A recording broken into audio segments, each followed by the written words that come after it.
Hello students, welcome to study spark tutorials. तो आज हम देखने वाले स्टैंडर्ड 5th का EVS 2 का lesson number 2 history and the concept of time के क्वेश्चन एंड आंसर्स। तो जो भी हम आंसर्स देखेंगे वो शॉर्ट में रहेंगे ताकि आपको लर्निंग में भी कुछ प्रॉब्लम नहीं होगी। तो चलिए स्टार्ट करते हैं। First, filling the blanks. A, the calendar we use today is based on the Christian era और common era.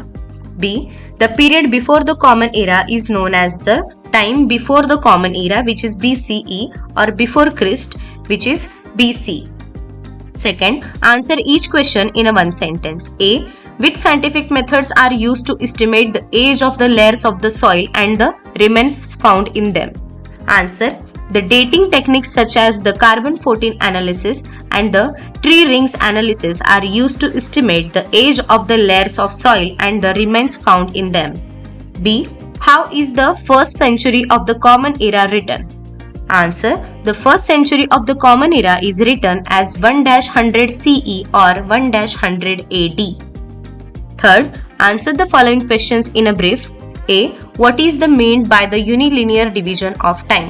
Answer, 7 days makes a week, 2 weeks makes a fortnight, 4 weeks makes a month, 12 months make a year, 100 years makes a century, 10 years or 1,000 years make a millennium. Such as method of dividing time is called unilinear division of time.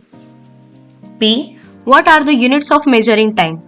Answer, the units of measuring time are second, minute, hour, day, week, fortnight, month, year, century and millennium. A second is the smallest unit of time.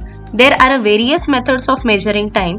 Of these, common era or Christian era is the most widely used. Third, complete the chart given below.